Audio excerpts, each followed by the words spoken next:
What is up, Janksters? It's your boy Graham, also known as HamHawks42 on the internet, and we have Dominaria United spoilers, or at least the start of them. Now, full-on spoiler season is still some time away because Dominaria United isn't going to be launching until September. However, we have a couple teasers, if you will, to kind of whet our appetites and get us excited for the set. And so I want to talk about those today. First up, we have Evolved Sleeper. This is a 1/1 human for 1 black. You can pay 1 black. Evolved Sleeper becomes a human cleric with base power and toughness 2/2. You can also then from there you can pay 1 and a black. If Evolved Sleeper is a cleric, put a death touch counter on it, and it becomes a Phyrexian human cleric with base power and toughness 3/3. Then you can pay 1 black. If Evolved Sleeper is a Phyrexian, put a +1/+1 counter on it, then draw a card and you lose 1 life. So this looks very much like Ascendant Spirit from Kaldheim, where it has kind of a quasi level up mechanic on a 1-drop. So the idea is it's very cheap to first get into play, and then as mana becomes available throughout the course of the game, you can dump more mana into it and you get benefit. The cool thing about Evolved Sleeper is you can activate that last mode as many times as you want at instant speed. So if you have 3 mana lying around, you can just turn it into a card and a +1/+1 counter for Evolved Sleeper. That's actually pretty cool, and it gives you a lot of flexibility, especially in, say, Limited, where it's not uncommon to get to the late game and for there to be mana lying around. If the Evolved Sleeper is alive at that point, you can turn that mana into cards. You do lose 1 life every time you do that because we are looking at black card draw, but all the same, pretty powerful stuff to have just lying around on a creature, and the creature grows as you do it. So just all kinds of good stuff. I think this card is neat. It definitely fits into a flash style shell. So a situation where you're holding up counter spells or bounce spells that you can use to manipulate the board state, and then just as mana becomes available at your opponent's end step, you can then dump it into this guy to get some kind of benefit. Much like we're seeing with the Ascended Spirit in tempo shells. So I think Evolved Sleeper has a place in those decks. It seems decent. I'm not in love with this. It's one of those cards where if I were to open this in a pack, my thought is, okay, cool, like this is nice. I'm not mad that I have this, but I'm also not like clamoring for it. I'm not pumping my fist. So it's rock solid. I feel like it's a decent card, and we'll probably see it. It'll probably see play. Probably not a ton, but I wouldn't be surprised if we see this thing in action. All right, next up we have Jaya, Fiery Negotiator. This is, and actually I have the borderless planeswalker displayed, and man, Wizards really loves getting super close to those mana symbols with the artwork on borderless planeswalkers. In any event, and it can be difficult to read because of her staff. Or is that her hand? Anyway, it's a bit obscured, but it is 2 red for a 4 loyalty planeswalker with 4 loyalty abilities. The first of which is +1, create a 1/1 red monk creature token with prowess. So I gotta say, that's actually a really powerful ability just right off the top. Being able to +1 and then put a token on the board that can block to protect your planeswalker, and the fact that this one has prowess means it's going to be growing as you're casting spells. That's really cool. And this can be pumping out multiples, throughout the course of the game. She also has -1, exile the top 2 cards of your library, choose one of them, you may play that card this turn. This mode to me looks like it helps you not run out of gas, which in red decks happens. We've all had that moment where we've kind of extended a little, maybe not too far, but we've extended trying to close the game out. It's not quite there, and we just need some more action off the top in order to close it out. Maybe that one last burn spell or that one last hasty creature that can just, deal the last few points of damage we need. That'll help you get there. Love it. I think that's a very powerful ability. Again, it's situational. It's a situational ability, but in the right situation, it's great. -2, choose target creature an opponent controls. Whenever you attack this turn, Jaya, Fiery Negotiator, deals damage equal to the number of attacking creatures to that creature. So this is a situation where she wants you to go wide, and her +1 is going to help fuel this by giving you 1/1 bodies on the board that again can grow as you cast spells. So if you have a situation where you have 4 or 5 creatures on board, being able to just slam one of your opponent's potential blockers for 4 or 5 damage prior to blockers being declared is freaking awesome. I think that's a very powerful removal spell. Removal mode. I gotta admit, pretty solid. Like that's just good. And she has an ultimate, because planeswalkers are getting back to ultimates, which with the return to Dominaria, that makes sense, I think. -8. You get an emblem with whenever you cast a red instant or sorcery spell, copy it twice. You may choose new targets for the copies. That's incredible. Like, that is definitely a phenomenal potential, like, game altering, game warping ultimate, which it needs to be for as a -8. So do not build your decks with that in mind. Don't think, oh, I have these magma opuses, I'm going to be multiplying these over and over again, because Yeah, while possible, like it's not likely to happen. That said, I think Jaya is more likely to ultimate than many other planeswalkers out there because she has a +1 that defends herself. That's huge. Not many planeswalkers have that. So that's very meaningful. So I think this card is actually really good. I think we're going to see a lot of Spellslinger decks that absolutely adore having Jaya in the mix. I think it's going to fit very nicely, especially because of those prowess bodies. Actually, if anything, my only criticism about that -8, again, going back to the ult a little bit, I think Jaya's going to be able to close the game out and end it for you long before you get there. I think she's going to be a great way in an aggressive strategy with burn spells as backup for removing pesky threats or closing it out. I think Jaya fits perfectly. It's going to be, yeah, she's going to be a pain for a lot of people to deal with, and that's nice. We like that. All right, next up, we have Llanowar Loamspeaker. This is a 1/3 elf druid for 1 and a green with tap, add 1 mana of any color. Or tap target land becomes a 3/3 elemental creature token with haste until end of turn. Or sorry, it's target land you control. That's an important detail.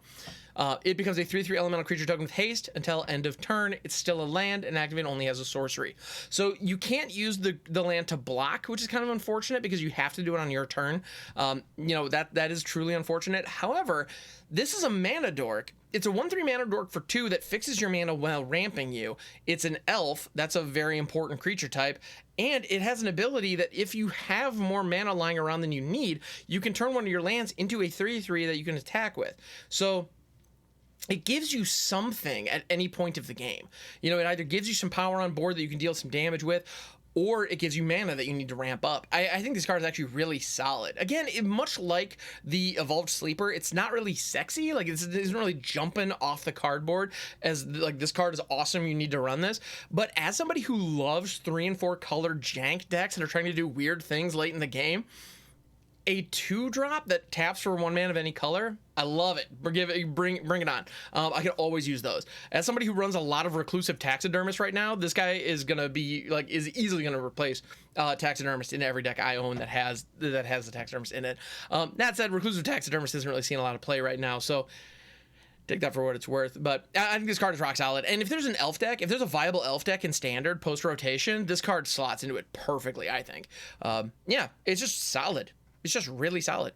Speaking of just really solid cards that aren't necessarily sexy but have an opportunity to fill a role perfectly, next up is Shivan Devastator.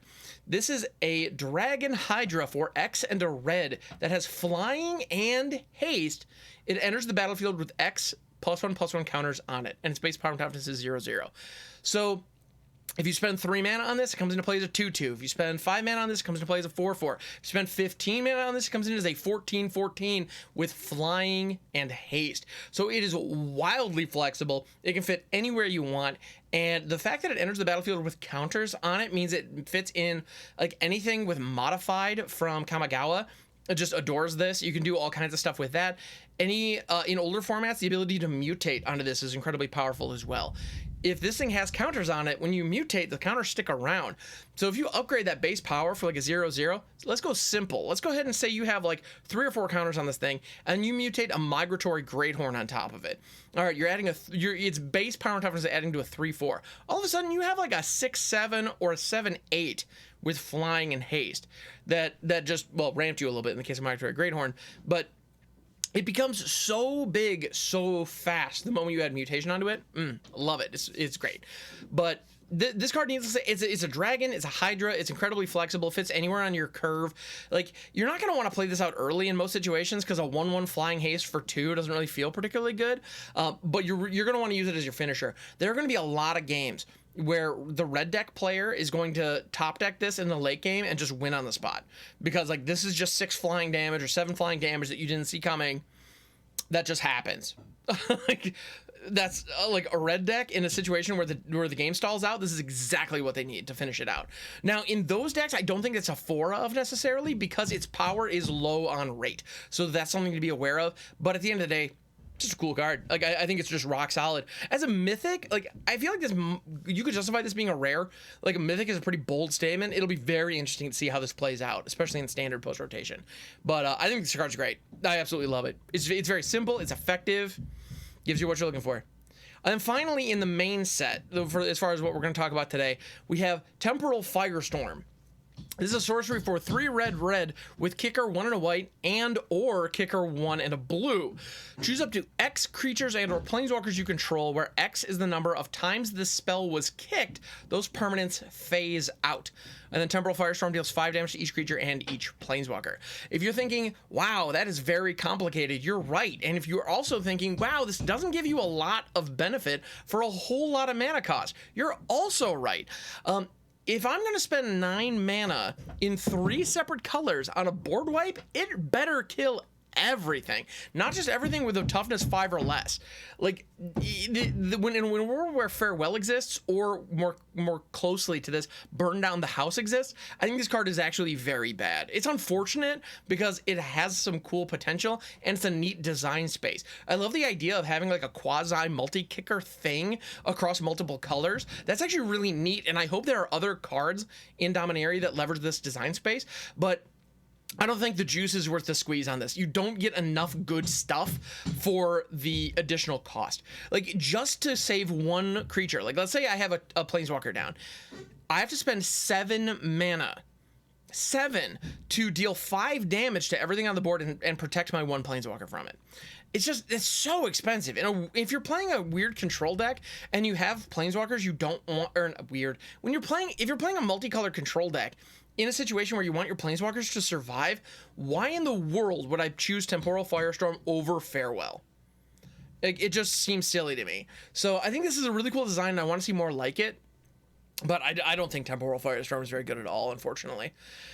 But it is what it is. Now, there were 3 other cards that I want to talk about. So this ends the main set spoilers, if you will. But they did announce that box toppers will be coming back, and they're going to be doing something really fun with box toppers, actually. And what they're going to be doing is they're going to be revamping and reworking characters from Legends that have actually seen cards in the past that are horrible. Like absolutely horrible, unplayable garbage. They're giving those characters a little bit of a glow up, if you will, sprucing them up a bit and giving them a shot to hopefully do something in various formats, including a commander and whatnot. And so let's take a look at some of those. First up, we have Jasmine, Boreal of the 7. This is a 2/4 human druid for 1 green white. With tap, add green white. Spend this mana only to cast creature spells with no abilities. So we want vanilla creatures in this deck, and then creatures you control with no abilities can't be blocked by creatures with abilities. It's just fun. I don't think this is particularly good for one very simple reason. Abilities are what make creatures playable right now, and so if I'm filling my deck full of grizzly bears, I'm going to get blown out regardless of how good Jasmine's ability is. Like, just regardless, it doesn't matter. I think it's a cool design space, but I think the cost of building a deck around this is way too high. Like way too high. So I don't think this is going to make any waves in any format whatsoever, including Commander, even though it's a really fun idea and I like the thought. And one thing I would love to show you is the original Jasmine Boreal, who was kind of appropriately enough a vanilla 4/5 for 3 white green. Again, terrible, unplayable. But there's some neat flavor text. Peace must prevail, even if the wicked must die. Ooh, is that really peaceful if you're killing people? Anyway, interesting, solid flavor text and lovely art. I gotta say the artwork on this is gorgeous. But yeah, no, the card is unplayable. But yeah, there we have that. Next up, we have Ramirez DePietro Pillager, 2 blue-black for a 4/3 human pirate. When Ramirez DePietro Pillager enters the battlefield, you lose 2 life and create 2 treasure tokens. So you get an instant refund on Ramirez mana cost, which is kind of nice, although you have to spend life for it, which kind of sucks. But I mean, 2 treasures right off the gate, that's nice. And then whenever 1 or more pirates you control deals combat damage to a player, exile the top card of that player's library. You may cast that card for as long as it remains exiled. Now it is 1 or more pirates, so no matter how many pirates you have crashing in, you only get 1 card from your opponent, which is kind of unfortunate. But I love the ability to steal your opponent's stuff. I think that actually provides for some really interactive, really weird gameplay, and stuff gets crazy when you can do that. And that's something that Dimir is capable of in a lot of ways nowadays. So I think this card actually exemplifies that beautifully. And what's more pirate than stealing your opponent's stuff after you smack them around a little bit? Like, it's kind of perfect. But let's take a look at the original Legends card that Ramirez is based on. Ramirez DePietro, 3 black, blue. So 6 mana for a 4/3 legend with first strike. I have no words. This card is heinous. It is completely unplayable. Again, like, you know, cool design, like the good artwork and all that, but like a 4/3 for 6? Freaking what? Yeah, it's absolutely, yeah, I just can't believe this was actually printed. It's almost like they thought being legendary was an upside back in the day, because there are some cards that are really, really expensive just because they're legends. But yeah, so no, I think the new Ramirez is significantly better. I like that they kept the 4/3 stat line though. That's kind of fun, but the pricing is much more reasonable. So very cool. And lastly, now, there are a number of cards that are going to be getting this treatment. I believe they said 19 cards and 1 Planeswalker that will be getting this treatment. But they've only revealed 3 so far. And the last one that I want to talk about is Tor Wauki the Younger. And I'm actually really glad that that they gave this card some love, because I actually have an original Tor Wauki in my collection. I believe it's the one I have is from Chronicles, but still, it's a really cool card in that it's completely unplayable, but I really want to figure out a way to use it. But let's see the new one. Tor Wauki the Younger, 3 black-red for a 3/3 with reach and lifelink. So 3/3 for 5 is kind of bad on rate, but reach and lifelink are very meaningful. And then it also says, if another source you control would deal non-combat damage to a permanent or player, it deals that much damage +1 to that permanent or player instead. So it just buffs all your burn spells, all your pingers. Like, okay, you can do some cool stuff with that. And then whenever you cast an instant or sorcery spell, Tor Wauki the Younger deals 2 damage to any target. So all of a sudden, Tor Wauki now wants to be in a spell slinger style deck where you sit back, you block, and you just blast. You just blast your opponent with burn spells. That's really where Tor Wauki is going to shine. And I gotta say, that's pretty slick. On top of that, you can actually use like good old fashioned just kill spells in black. And all of a sudden, Tor Wauki is going to be dealing 2 damage, because it's another source. It doesn't include Tor Wauki. But you can be shocking your opponent every time you also kill their stuff. Just good. It's just good. But the original Tor Wauki, I find this card fascinating for a number of reasons, not the least of which is the attire that the character is wearing. That's right. This is a mesh tank top wielding bandit archer person that is a summon legend 3/3 for 2 black, red. Now, again, you might be thinking, okay, so it's only a 3/3 for 5. It's got to have some cool ability, right?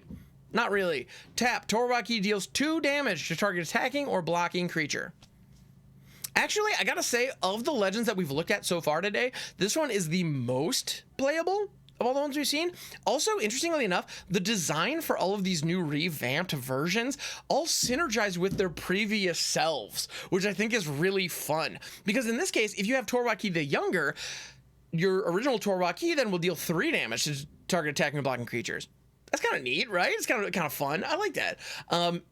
You know, and with like Jasmine, for example, you care about vanilla creatures. The original Jasmine is a vanilla creature. Ramirez cares about pirates. The original Ramirez is a pirate, albeit a really bad one. But yeah, all in all, I feel like these cards are actually really cool. Like, I'm glad that they're taking some characters that are from Dominaria, if I'm not mistaken. Like, I believe they're all present on Dominaria as far as story is concerned. These characters are now getting some respect and some treatments that maybe they, you know, that are, well, long overdue. Like, these have been characters in the canon now for about 20 years, what, 20 years? Over 25 years? A whole lot of years. They've been around for a lot of years. And these cards have been awful for the majority. Well, yeah, they've been awful for that whole time. And I'm glad that they're finally giving them a little bit of a spruce up and doing the characters some justice. So that's kind of fun, and I'm looking forward to seeing what else they come out with. So thanks so much for checking out this video. I appreciate it. If you enjoyed this, please hit that subscribe button below. It makes a huge world of difference to the channel. I'm actually approaching 1,000 subscribers, which is going to be a huge milestone. If you could help me on my way there, I would really appreciate it, and help me monetize this channel so I can keep doing more of these videos, you know, by virtue of not having to go to my other job. But I don't know, maybe it's a dream of mine. I'd love it if you help. Thank you so much. You are amazing. Thank you for making it to the end of the video, and I will catch you on the next one.